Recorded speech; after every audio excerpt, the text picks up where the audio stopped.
के पास सबसे पहले आना चाहूंगी।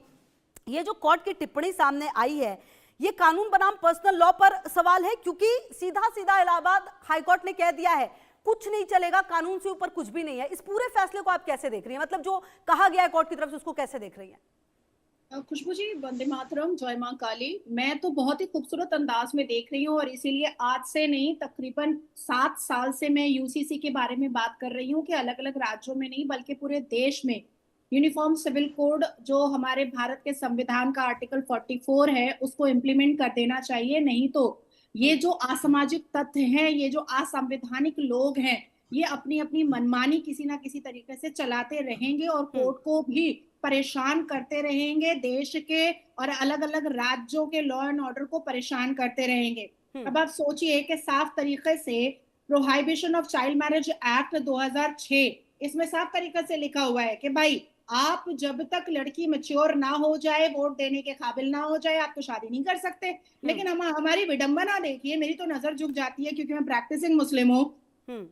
लोकतंत्र के मंदिर में, द ऑनरेबल पार्लियामेंट में खड़े होकर के हमारे जनाब असदुद्दीन अवैसी साहब, जिनकी ना पार्टी भारत की है और ना ही डिग्री, बैरिस्टर की डिग्री भारत की है, वो खड़े होकर के कहते हैं कि age of puberty is age of marriage. अरे आपको शर्म नहीं आती है बोलने में?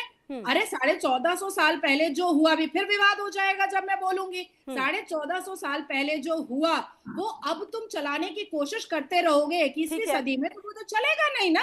आपको तो ठीक है नाजिया, आप बेहद महत्वपूर्ण बातें कह रही हैं। आप रहिए जरा, मैं सूफी सैफुल्लाह साहब भी मेरे साथ, कादरी साहब भी जुड़े हुए, जरा मैं एक कमेंट उनसे ले लूं, फिर मैं वापस आपके पास आती हूं। सूफी सैफुल्लाह साहब, ये जो बात कोर्ट की तरफ से कही गई है, आप इसको कितना मानते हैं? और क्या ये वक्त अब नहीं आ गया है कि जो लड़कियां हैं उनकी भी आजादी के बारे में कुछ सोचा जाए? मतलब सिर्फ इसीलिए क्योंकि प्यूबर्टी एक वर्ड जो है वो इस्तेमाल करके लड़कियों की शादी अपने मर्जी से कर देना, चाहे उनकी उम्र जो भी हो, ये सही है क्या? इंडिया न्यूज पर बुलाने के लिए बहुत बहुत धन्यवाद खुशबू जी। एक बार फिर से जी चंद मिनट दीजिए ताकि मैं अपनी बात को बिल्कुल बिल्कुल सर, आराम से रख सकूं। हाँ जी। और जो हमारे देखने वाले लोग हैं उनको भी बात समझ में आ जाए। हाँ।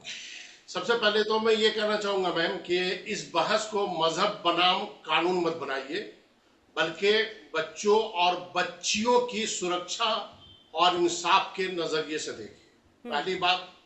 दूसरी बात, अहम बात, शरीयत जुल्म की नहीं रहमत की तालीम देता है। जहां नुकसान हो वहां इस्लाम भी इंसाफ और हिफाजत की बात करता है।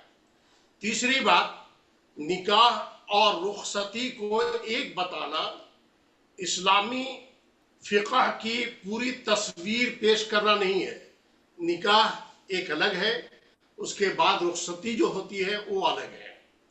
अगर कानून सबके लिए बराबर है तो कार्रवाई भी सभी के लिए बराबर होनी चाहिए। किसी एक समाज को कटघरे में खड़ा करके नहीं। बेटियां किसी एक धर्म की नहीं, बल्कि पूरे मुल्क की, पूरे देश की अमानत है। ठीक है। उनकी सुरक्षा पर किसी की दो राय नहीं हो सकती। और मैं ये कहना चाह रहा था कि समाज ये सवाल पूछने का हक रखता है कि हमारी नीतियों में नैतिकता, परिवार और बच्चों के हित, इन तीनों का संतुलन कैसे बनाया जाए। ठीक है, मुझे लगता है कि मैंने